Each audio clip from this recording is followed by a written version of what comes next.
Dice así: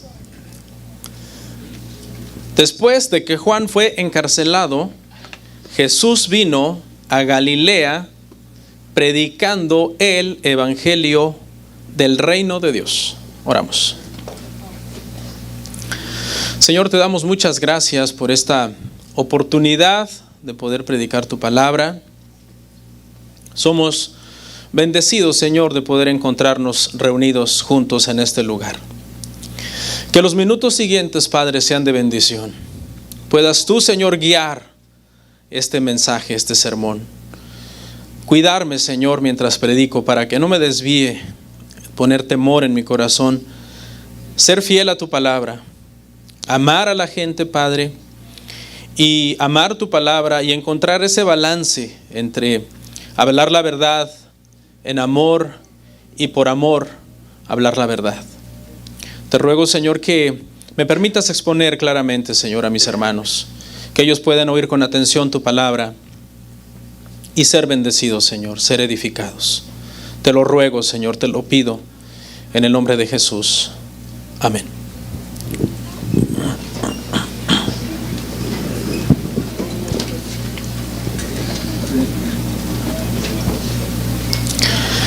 Bueno, hermanos, estamos en Marcos, ¿verdad? Marcos. Llevamos apenas 13 versículos, ya vimos 3 sermones. Marcos ya nos habló rápidamente de la misión de Juan el Bautista, del bautismo de Jesús, de la tentación de Jesús, y hoy pasa a hablarnos de lo que es el inicio ya del ministerio de Jesús. Marcos es rápido, Marcos va a marchas forzadas contándonos el tema de la vida de Jesús, del evangelio. Hoy veremos 2 cosas, hermanos, básicamente. Tendremos un bosquejo bien sencillo. En primer lugar, veremos en este tema que le pusimos por título Jesús principia su ministerio. Lo primero que veremos, hermano, es la predicación de Jesús. Marcos capítulo 1, verso 14 y 15. En el punto 2, veremos cómo Jesús llama a sus primeros discípulos. Marcos capítulo 1, verso 16 al 20. Así que, para ahorrarnos tiempo, hermano, vamos a leer una vez más, en nuestro primer encabezado, la predicación de Jesús. Punto 1. La predicación de Jesús, una vez más, capítulo 1 de Marcos, verso 14 y 15. Dice: después de que Juan fue encarcelado, Jesús vino a Galilea predicando el evangelio del reino de Dios, diciendo: el tiempo se ha cumplido y el reino de Dios se ha acercado. Arrepentíos y creed en el evangelio. Bueno, lo primero, hermanos, que quiero aquí aclarar es la noticia del encarcelamiento de Juan, cómo nos habla de la oposición que tuvo el reino de Dios. Este tema lo veremos con más detalle cuando lleguemos a Marcos capítulo 6, verso 14 al 29. Ahí estudiaremos más profundamente el encarcelamiento de Juan y también su ejecución, porque Juan fue ejecutado mientras estaba en la cárcel. Aquí por lo menos lo que quiero resaltar, hermanos, es cómo la cárcel ha sido a lo largo de la historia de la iglesia un lugar donde recurrentemente van a parar muchos siervos de Dios por su fidelidad al evangelio. Ese fue el caso de Juan el Bautista. No fue a parar a la cárcel por ladrón, por estafador, como algunos pastores lamentablemente paran en la cárcel. No, fue a parar a la cárcel por su fidelidad, por reprender duramente a aquellos que estaban haciendo cosas que Dios prohíbe. El apóstol Pablo fue un cristiano que frecuentemente pasaba temporadas en la cárcel. ¿Sabe cuál era la oración de Pablo en la cárcel? Señor, abre puertas para que tu palabra siga siendo predicada. No decía, abre las puertas de la cárcel a tu siervo para que esté libre porque ya no aguanto estar aquí, sino que las puertas sean abiertas, pero para tu palabra.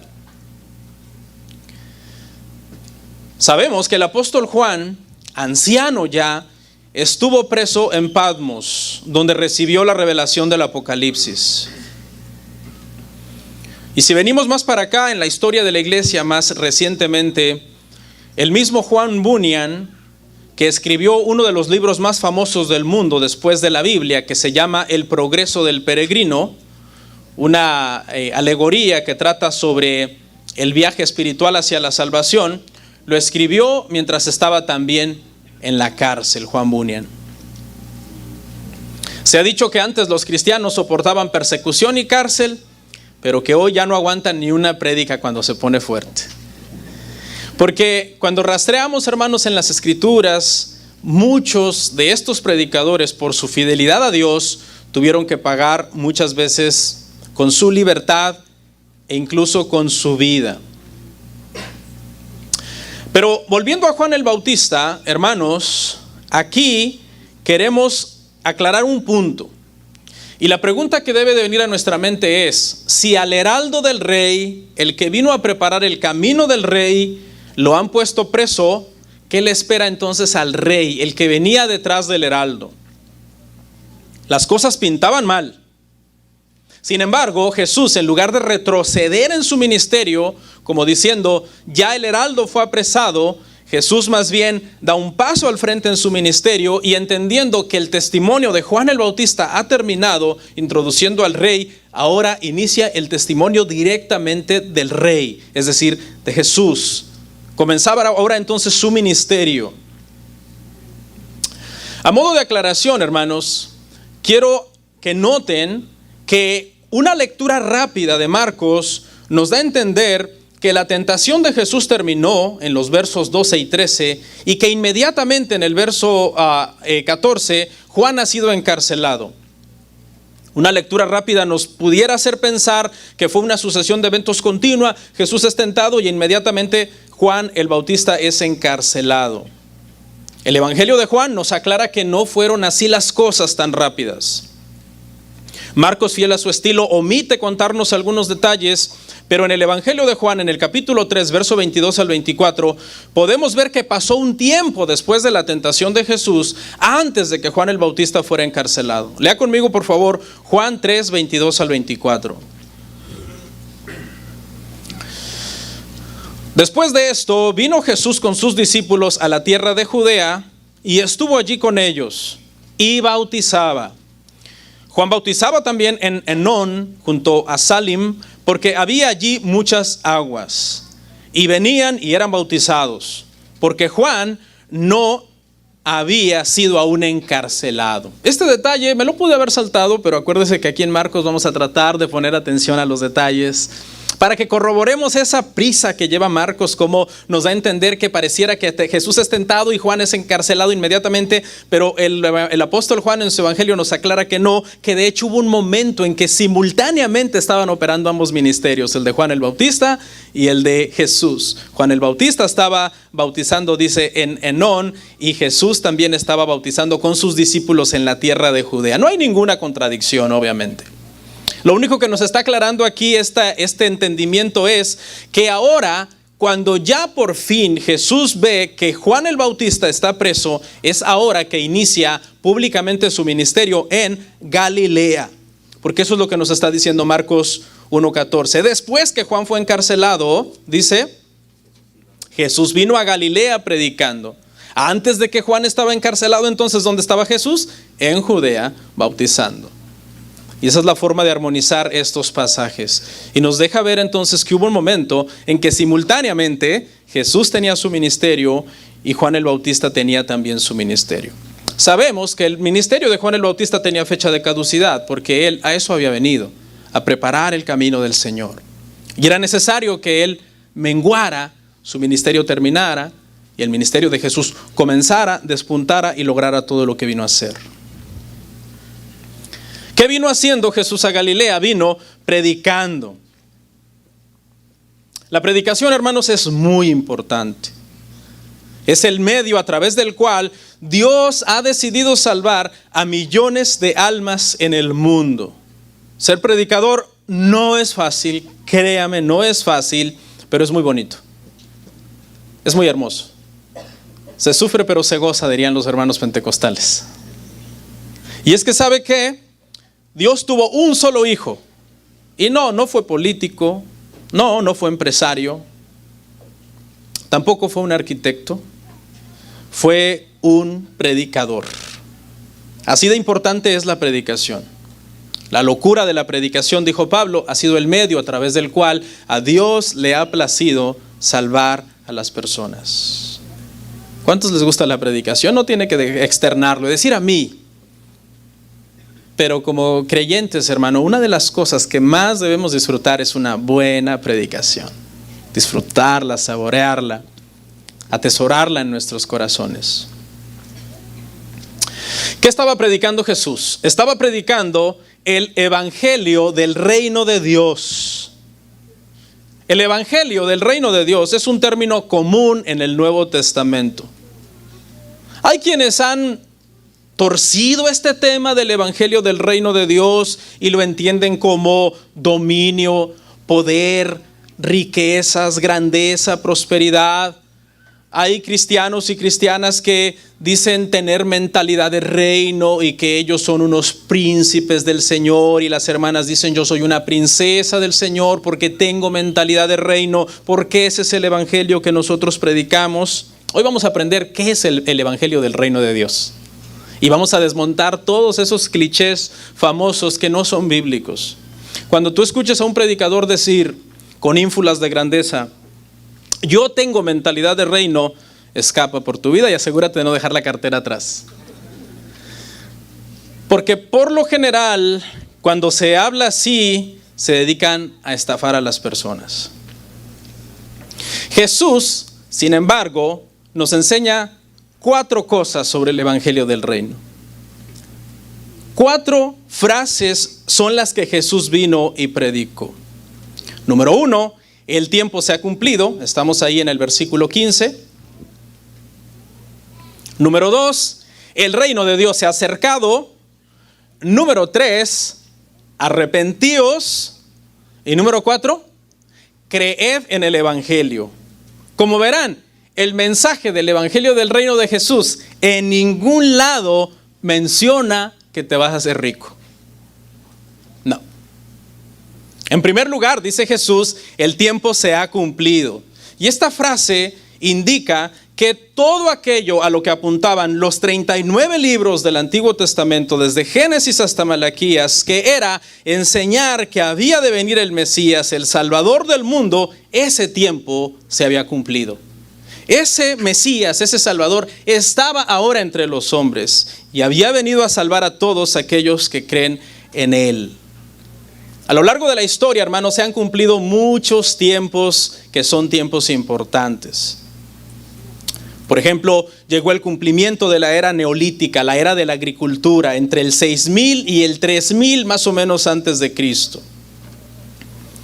Llegó el tiempo de la fundación de Roma, un imperio que de alguna manera influenció a todo el mundo, a Europa y América, en el 753 antes de Cristo. Llegó el tiempo de la independencia de los Estados Unidos en la época de los 1700 y ha sido también un país que de alguna forma ha transformado al mundo. Vino la Revolución Francesa en 1789, etc. Pero ¿sabe qué? Ninguno de estos eventos, hermano, partió la historia en 2. Ninguno.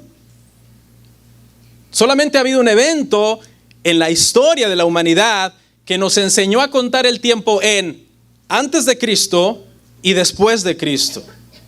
¿Y cuál evento fue ese? Ese fue el evento de el nacimiento, la vida perfecta sin pecado de Jesús, su muerte en la cruz y su resurrección. A partir de allí, el tiempo se cuenta como antes de Cristo y después de Cristo. Este es un tiempo bien importante, que se ha cumplido con la presencia de Cristo predicando en Galilea el evangelio del reino. Dice que una vez un niño que había sido criado en la iglesia llegó delante de su papá y le dijo: papá, ya no creo en Cristo. El padre lo miró con tristeza y le hizo una pregunta. Le dijo: hijo, solo te voy a hacer una pregunta. ¿Cuándo se inventó la rueda? Y el hijo le dijo: papá, la rueda se inventó 3,500 años antes de Cristo. Y el papá le dijo: ¿3,500 años antes de qué? Antes de Cristo. La misma historia nos da a entender que hubo un evento que partió la historia, ¿no? Sin querer queriendo estaba diciendo: hay un evento que me obliga de alguna manera a confesar el nombre de Cristo. Ese tiempo, hermanos, se había cumplido. Y número 2, la segunda parte o la segunda cosa que dice Jesús en su sermón es: el reino de Dios se ha acercado. Voy a hablar en 3 aspectos del reino de Dios aquí. En el primer sentido, el reino de Dios siempre ha estado en la tierra en un sentido de soberanía, siempre. Porque como dijo Abraham Kuyper, un teólogo holandés, no hay una pulgada cuadrada del universo que Dios no reclame mía. O sea, en un sentido, el reino de Dios siempre ha estado operando y gobernando la tierra y todo el universo. En el aspecto soberano de Dios. Pero aquí Jesús está hablando de una manera más real de cómo al Él venir a la tierra, el reino de Dios se había acercado. De una manera real. Ahora ese reino había venido a ser inaugurado en el corazón de los creyentes. No ha sido todavía consumado ese reino, porque escatológicamente nosotros entendemos que será consumado en la segunda venida de Cristo, pero ese reino ha sido inaugurado. Esa es la postura escatológica que como iglesia tenemos. Ya estamos en el reino de Dios espiritualmente hablando, porque a eso vino Cristo, pero no estamos en el reino de Dios materialmente hablando, porque ese será establecido en el regreso de Cristo en su segunda venida. Para reforzar esta idea, porque alguien podría decir: yo no creo eso, Lucas 17, 20 al 21 nos lo confirma. El reino de Dios ya estaba en la tierra en el momento en que Cristo vino. Espiritualmente hablando, ese reino fue inaugurado en el corazón de todos aquellos que creen en Él. Mire lo que dice Lucas capítulo 17, verso 20 al 21. Preguntado por los fariseos, ¿cuándo había de venir el reino de Dios? Le respondió y dijo: el reino de Dios no vendrá con advertencia, ni dirán helo aquí o helo allí. ¿Por qué? Porque aquí el reino de Dios está entre vosotros. Los fariseos no veían la manifestación del reino de Dios en la presencia de Jesús. Están reticentes, rechazándolo, obviamente, porque ellos esperaban otra cosa. Para ellos el reino implicaba gran poder militar, señales milagrosas. Ellos entendían que al llegar el reino, ese rey iba a venir y los iba a armar y los iba a lanzar a la guerra en contra de sus enemigos. Pero Cristo no vino así en su primera venida. Y no pudieron entonces discernir que el reino ya estaba dentro de ellos. Jesús les dice: dejen de buscar aquí y allá y señales y lo otro. Ya está entre vosotros. Yo soy el rey de ese reino. ¿A qué vino Juan el Bautista? ¿No anunciar la venida de un rey? Ese es el mensaje del evangelio del reino que está predicando Jesús. Y Jesús es el rey. La llegada del reino fue en algún sentido entonces silencioso. El reino de Dios fue espiritual. Solo lo pueden ver aquellos que por la fe creen en Cristo. Jesús les dice a ellos: crean o no crean, porque los fariseos no creyeron, ya el reino está entre vosotros, e indirectamente les está diciendo: yo soy el rey. Y en las dos cosas siguientes que Jesús dice: arrepentíos y creed en el evangelio. Como dijimos, los judíos estaban esperando con ansias el Mesías, para que empezara el reino, con gran poder militar, para ir a derrotar al imperio romano. Cristo les dice, sin embargo, que lo que debían hacer era arrepentirse y creer en el evangelio. No era eso lo que ellos estaban esperando, pero esa era la entrada al reino de Dios: el arrepentimiento y creer en el evangelio. No las armas, no el poder militar de Israel, sino la fe en el rey que había venido. Arrepentirse, hermanos, y tener fe en el Evangelio son dos caras de la misma moneda. El arrepentimiento y la fe nunca se pueden separar. La salvación verdadera siempre incluye estos dos aspectos de la salvación. Si solamente se tiene uno sin tener lo otro, no es salvación bíblica, no es salvación verdadera. Creer, yo creo en Cristo, pero sin arrepentirme de mis pecados es una falsa profesión. Es una falsa profesión. Todo aquel que viene el domingo y se sienta aquí y dice, sí, yo creo. Creo todo lo que cantan, creo todo lo que predican, creo en Cristo, pero luego sale de estas cuatro paredes y se va y vive su vida no de acuerdo a la voluntad de Dios, sino yendo en contra de los mandamientos de Dios. Eso es una falsa profesión, hermanos. Ahora, arrepentimiento, lo otro, es decir, lo inverso, sin fe, es solamente un cambio moralista, ¿no? Aquel que siente remordimiento por sus malas obras o por las consecuencias de sus malas obras, está pagando las consecuencias de haber hecho algo errado y dice, no, yo estoy arrepentido, yo no vuelvo a hacer eso. Y le dices, ¿pero crees en Cristo? ¿Crees que Cristo es el Señor, el Salvador del mundo? Dice, bueno, Cristo es un camino, Mahoma es otro y todo mundo llega a Dios a su manera, hay muchos caminos a Dios, etc. Eso es mero moralismo. Gente buenista, gente que se cree buenas personas. Creer en Dios sin arrepentimiento equivale de cierto modo, hermanos, a la fe que tenían los demonios. Dice la Biblia que los demonios creen. El problema con esa creencia de los demonios es que no dejan de actuar como demonios. Siguen actuando como demonios. Por otro lado, hermano, otros se arrepienten de hacer cosas malas, quizá porque les está yendo mal, pero no vienen a Cristo. Son buenas personas y no vienen a Cristo. De hecho, el ser buenas personas es el obstáculo para creer en Cristo, que es el único que les puede salvar, porque no hay salvación en ser buenas personas. Somos propensos a confundir dos cosas en este punto, hermano. Dos cosas. El dolor por las consecuencias del pecado con el dolor por el pecado mismo. Son dos cosas diferentes. Una cosa es estar sufriendo las consecuencias y tener dolor y llorar y decir, esta situación en la que incurrí me está provocando todos estos problemas, y llorar por las consecuencias. Otra cosa es llorar por el dolor del pecado.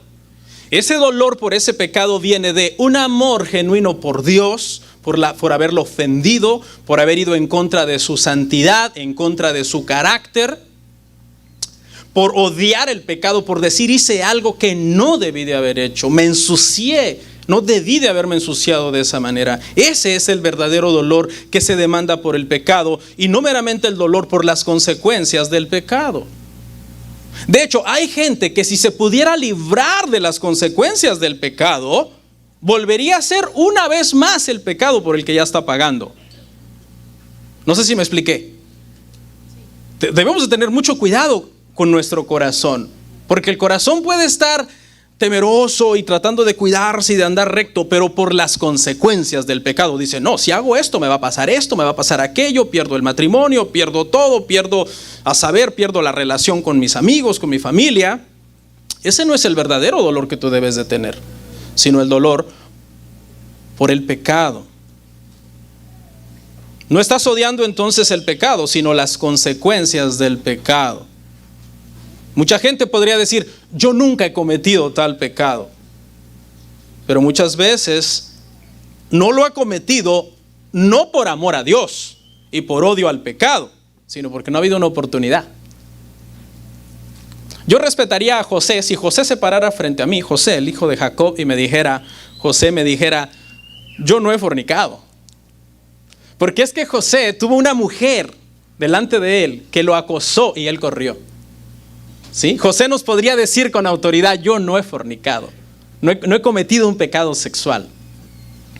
¿Podríamos decir nosotros lo mismo? Pero después de que una mujer haya intentado seducirte, no antes. Porque antes tú lo puedes decir, ¿no? No, yo no he fornicado. Pero ¿has estado en esa situación donde José estuvo? Donde una mujer esté constantemente insistiéndote para fornicar y que salgas corriendo. Son dos cosas diferentes. Debemos de alejarnos del pecado y odiar el pecado por amor a Dios y no meramente por las consecuencias, porque lo amamos a Él, porque queremos darle a Él lo mejor de nuestra vida, hablando en el sentido de las obras que nosotros hacemos para Él, que es santificarnos y cuidarnos y alejarnos del pecado. Y luego dice, creed en el Evangelio. Un mensaje claro, un mensaje simple, hermano.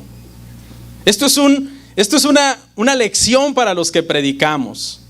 Jesús no se puso a inventar, Jesús no se puso creativo, y Jesús con toda su sabiduría pudo haberse aventado unas metáforas y algo bien hermoso. No, el mensaje del Evangelio es bien sencillo, ¿no?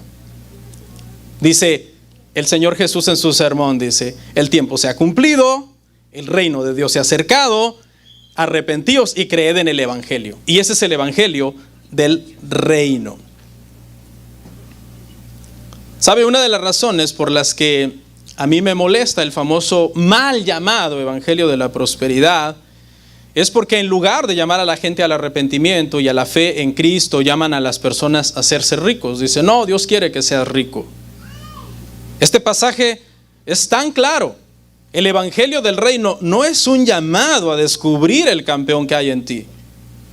No, es un llamado a reconocer que eres pecador y que necesitas salvación. Así de sencillo es el Evangelio. Y este es el Evangelio que tiene poder para salvar. Porque estas palabras que nos está diciendo aquí Marcos en el capítulo 1, verso 14 y 15, son la palabra de Dios. Son la palabra soplada por Dios. Son la palabra que tiene el poder de transformar un alma. Son espíritu, son vida. Todas las demás invenciones que otra gente se ponga a predicar, en el momento en que necesites la fortaleza de esas palabras, no tienen el poder. Porque no son la palabra de Dios. Solamente la palabra de Dios puede hacer sabio al sencillo y salvar a un alma.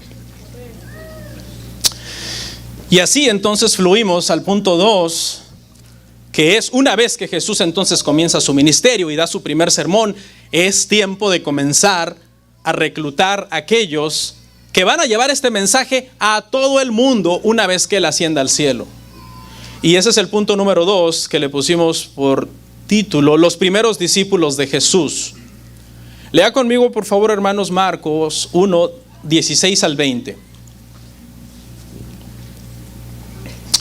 Dice, andando junto al mar de Galilea, vio a Simón y Andrés su hermano, que echaban la red en el mar, porque eran pescadores. Y les dijo Jesús, venid en pos de mí, y haré que seáis pescadores de hombres. Dejando luego sus redes, le siguieron.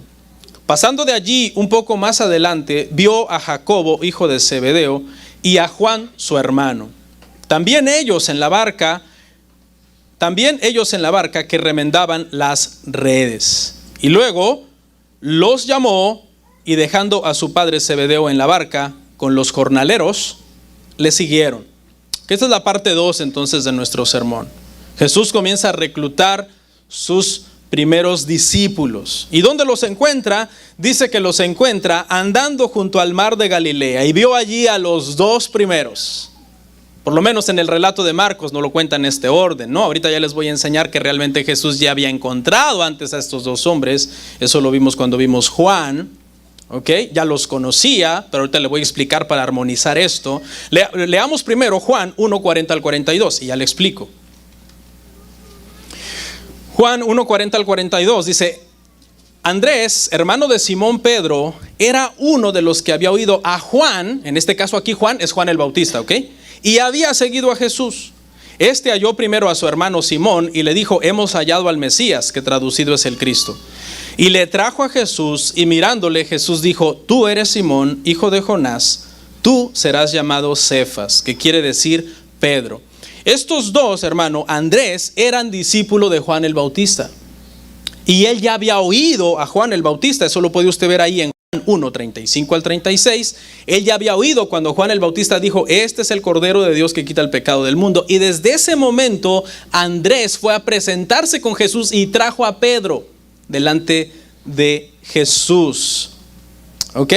Había pasado un tiempo entonces, la misma situación de Marcos, ¿no? Marcos se salta varias cosas, pero Juan lo que nos dice es que ya ha pasado un tiempo. Ahora que Jesús se encuentra junto al mar de Galilea a Andrés y a Pedro su hermano, no es el primer encuentro entonces, no, ya se habían encontrado antes. Pero en aquel entonces ellos lo habían tratado, Jesús los había tratado brevemente a ellos y no los siguieron.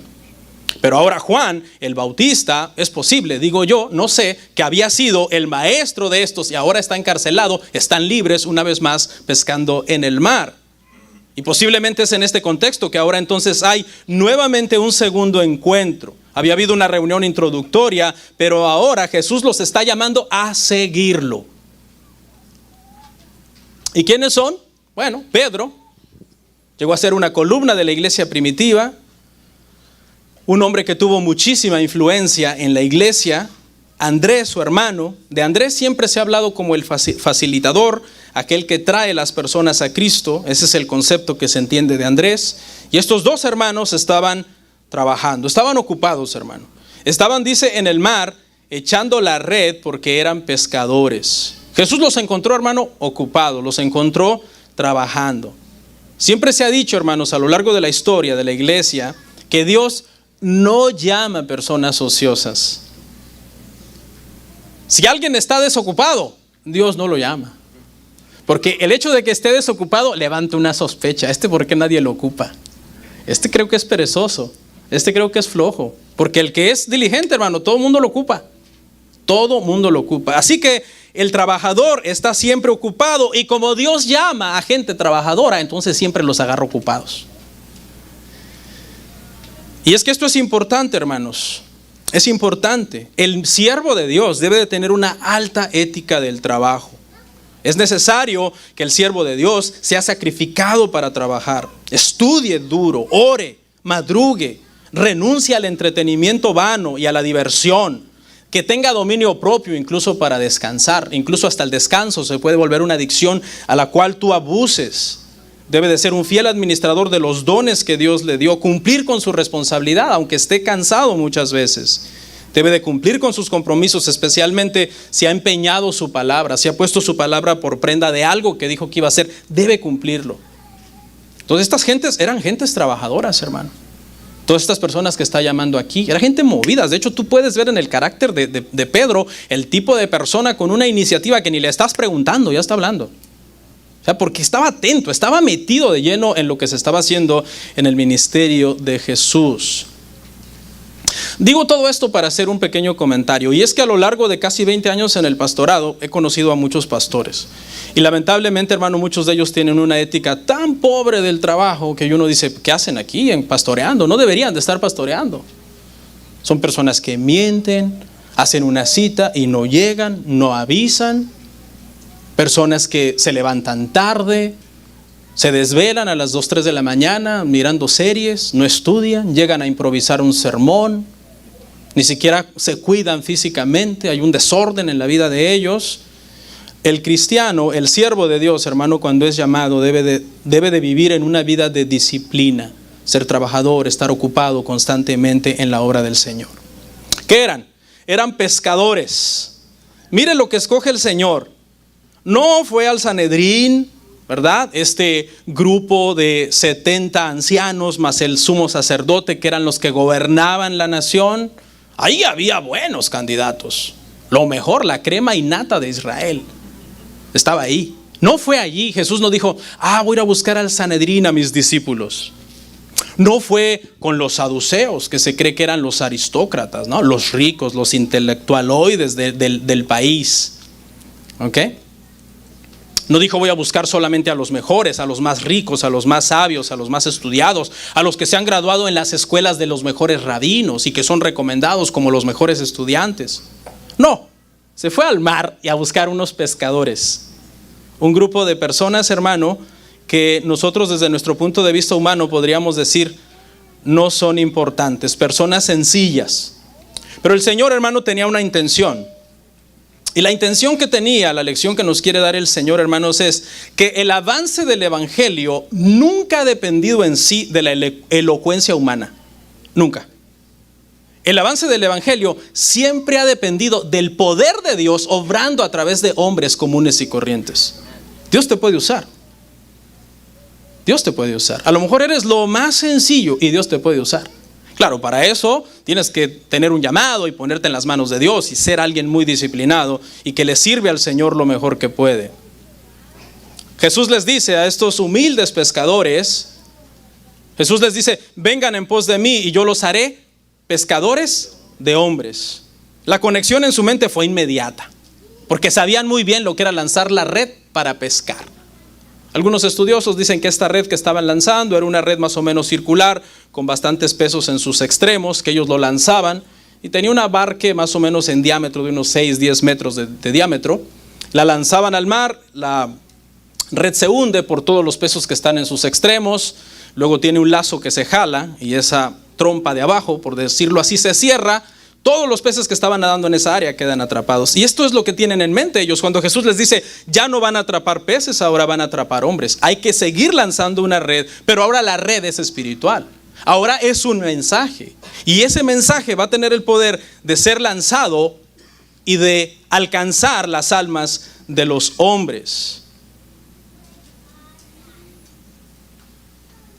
La ocupación, hermano, de los ministros del Señor es pescar hombres y ganarlos para Cristo. Ese debe de ser el principal afán de todo predicador al predicar el evangelio. Echar la red. Pregunta, ¿puedo meter los peces en la red yo? No. ¿Quién los puede meter? El Señor. ¿Qué es lo que hago yo? Yo lanzo la red. Algunas veces la jalas y no trae nada. Otras veces la jalas, empiezas a escoger este sí, este no, porque a veces ¿se acuerda de la parábola de la red? Que agarra de todo, un montón de falsas conversiones muchas veces. Tú dices, ay, crecimos en 30 nuevos miembros, y cuando hablas con ellos, 29 no saben ni qué es el evangelio. Y quieren predicar. Entonces, aquí también el ministro debe de descansar, que el Señor nos ha mandado a echar la red. Él es el que mete los peces en la red en su momento. Él es el que dará el crecimiento de la iglesia. Él es el que añadirá a los que han de ser salvos a su obra, siendo nosotros fieles a la predicación. Ese es nuestro trabajo, hermano, ser fieles a la predicación.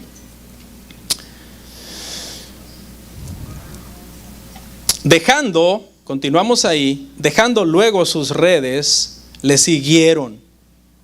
Esto se lee fácil, pero esto no es tan fácil. Porque póngase en los guaraches de Pedro, el efusivo Pedro, un pescador rudo. Esta gente no eran fáciles de manejar, como, hey, tú sígueme. No, esta gente eran de un carácter, hermano, férreo. Estaban acostumbrados a enfrentarse a tormentas en el mar. ¿Qué pasó en el corazón de estos dos hombres? ¿Qué sucedió? Porque fíjese lo que Jesús les dijo, si volvemos un poquito atrás. Venid en pos de mí, y yo haré que seáis pescadores de hombres. Ni siquiera hay un diálogo, ¿verdad? Ajá, Jesús, y explícanos y cuánto vas a pagar y qué hay que de comer ahí. No, dejando, dice la parte que sigue, luego sus redes le siguieron. No hubo vacilación, no hubo resistencia. Al instante algo pasó en su corazón. Comenzaron a seguir a Jesús. Cuando Cristo elige a alguien, hermano, para que le sirva, yo entiendo que el llamado es irresistible.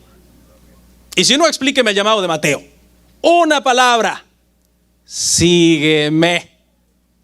Y dejando toda su mesita ahí de impuestos, Mateo, siendo, hermano, un publicano, deja todo y sigue a Jesús. Explíqueme eso. ¿Será que Dios puede llamar a una persona soberanamente hablando desde la eternidad para que le sirva, y que la persona luche y diga, no, yo puedo más que ese llamado y no lo voy a hacer? Sería como que Cristo se estuviera equivocando al llamar a una persona así. Tal vez alguien usted pensó que tenía llamado y que era cristiano y yo lo está resistiendo, pero esa es la perspectiva de usted. Tal vez ni es cristiano.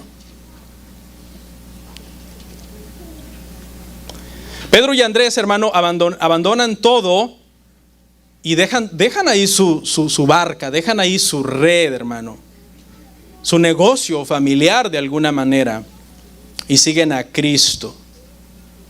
Dice la historia que Francisco de Asís, un hombre que vivió entre 1182 y 1226, era hijo de un hombre muy rico. Pero un día escuchó la lectura de Mateo 10, del 5 al 15, que habla sobre la misión de los 12 a predicar. Cuando escuchó esta lectura, este pasaje, renunció a todo el dinero que tenía y se hizo predicador. Es irónico, ¿no? Porque fíjese lo irónico de esto que le acabo de contar. Este hombre, teniendo dinero, renuncia a su amor al dinero para hacerse predicador. Hoy muchos se hacen predicadores precisamente por amor al dinero. Y eso sucede mucho. Pasando de allí, un poco más adelante, verso ¿qué? 19. Vio a Jacobo, hijo de Zebedeo, y a Juan su hermano. También ellos en la barca, que remendaban las redes. Lucas 5:10 nos dice algo bien interesante, hermano. Y Lucas 5:10 lo que nos enseña es que estos 4 hermanos que les acabo de mencionar se conocían. Y al parecer trabajaban juntos y tenían una empresa pesquera, según algunos comentaristas que yo estuve leyendo. Vamos a verlo en Lucas 5:10. Dice, y asimismo de Jacobo y Juan, hijos de Zebedeo, que eran compañeros de Simón. Pero Jesús dijo a Simón, no temas, desde ahora serás pescador de hombres. ¿Sí ve? Estos estaban en la misma playa, en la misma área donde Jesús llamó a los 2 primeros y luego a los 2 segundos, porque se conocían. De hecho, hay eruditos que dicen que no eran meros jornaleros, es decir, no eran personas que vivían como al día a día de ser jornaleros. Eso lo sabemos porque el mismo pasaje nos dice que incluso el papá de Jacobo y Juan tenían sus propios jornaleros. ¿Lo leyó conmigo ahí? Verso 20. Dejando a su padre Zebedeo en la barca con los jornaleros. Es decir, Zebedeo tenía una barca, tenía empleados. Juan y Jacobo trabajaban para su padre, pero no eran meros jornaleros. Es más, yo estoy de acuerdo en que tenían una cierta economía estable. Era difícil en aquel entonces tener una casa. Sin embargo, Lucas 4:38 nos dice que Pedro tenía su propia casa. Ahí estaba su suegra enferma cuando Jesús la fue a sanar. También Juan, capítulo 18, versículo 15, nos dice que Juan, el apóstol, era conocido del sumo sacerdote. Y el sumo sacerdote era de la esfera alta, entonces había una cierta influencia en Juan y en Jacobo, su hermano. ¿Por qué quise mencionar esto? Pues esto puede ser malinterpretado, ¿no? Porque alguien puede decir, eran ricos, entonces debemos de ser ricos. No he dicho que eran ricos. Estoy diciendo que no eran meros jornaleros, que vivían establemente, que tenían un negocio de pesca, que al parecer estos 4 hermanos estaban asociados entre sí y trabajaban juntos. Pero la razón por la que quise resaltar esto es porque quiero que entiendan la dimensión de lo que estuvieron dispuestos a dejar para seguir a Cristo. Tenían sus sueños, tenían su negocio, tenían su empresa, tenían sus metas como personas, de trabajar, de producir, de salir adelante, de tener una casa, de ser alguien en la vida, pero cuando Cristo los llamó, dejaron precisamente todo eso para seguir a Cristo. Dice la parte que sigue, y luego los llamó y dejando, escuche, a su padre Zebedeo en la barca con los jornaleros, le siguieron. Lo mismo que sucedió en el corazón de Pedro y en el corazón de Andrés, ahora sucede en el corazón de Jacobo y Juan. Hay un llamado interno de parte de Cristo tan directo a su corazón que ellos lo dejan todo para seguirle a Él. Dejan la barca, dejan la red, dejan su padre, dejan a sus compañeros de trabajo, todos esos jornaleros con los que posiblemente incluso habían creado una amistad. Lo dejan todo por ellos, por Cristo. Al conocer a Dios, la familia biológica pasa a segundo lugar. ¿Cuántos están de acuerdo conmigo? Eso es una realidad. Cuando tú conoces a Dios y tú te vuelves de la familia de Dios, de la familia de la fe, la familia biológica pasa a segundo lugar. Por eso es que ellos dejan a su padre, no lo están deshonrando a su padre, pero están siguiendo a Cristo. Yo amo mucho a mi papá, yo amo mucho a mi mamá, amo mucho a mis hermanos, pero les soy sincero, no tengo mucho en común con ellos. Tengo muchísimas cosas más en común con ustedes, que son mi familia en la fe, mi familia en Cristo. Hay una conexión más especial con los hermanos que son en la fe. Y no es que ustedes sean fáciles. Y no es que yo sea fácil. Pero me identifico más con ustedes. Hablamos el mismo idioma, tenemos el mismo Dios, creemos las mismas cosas. Amén. Claro, no quiere decir que deshonro a mi padre y a mi madre, ¿verdad? Los honro, etcétera. Pero desde que yo vine a Cristo, mis padres pasaron a un segundo plano en mi vida, porque Cristo es prioridad. En conclusión, hermano, ¿qué vemos aquí en este pasaje? En conclusión, lo que vemos, hermano, es que Jesús inicia su ministerio, y el ministerio de Jesús consistió en predicar el arrepentimiento y la fe para poder ser salvos. Pero luego de ahí, hermano, también nos enseña que cuando somos llamados a través del Evangelio, cuando somos llamados especialmente a servirle a Dios, debemos de dejarlo todo, estar dispuestos a dejarlo todo para servirle a Él. Creo que este sermón es muy apropiado para el día de hoy, que vamos a meditar, hermanos, en tomar la Santa Cena juntos. La semana pasada noté algo que me llamó la atención en la providencia del Señor. Me di cuenta que leímos Éxodo 9 y me puse a sacar cuentas. Dije yo, el siguiente domingo 6 vas a hacer Éxodo 10. Y luego el domingo 13, que es domingo de Ramos, Éxodo 11. Y luego dije el domingo 20, que es la Pascua, el capítulo 12. Y no sé si ya vio de qué habla el 12. Habla de la Pascua. Y me llené de gozo ahí mientras el hermano estaba orando. Y digo yo, qué bueno eres, Señor, en tu providencia, hasta estos pequeños detallitos los has acomodado. Ahora falta que se atrasen en la lectura el domingo que viene, que digan que van a hacer el capítulo 11 en 2 partes, aunque es bien cortito y no coincida. Vamos a estar en pie y oramos, hermano.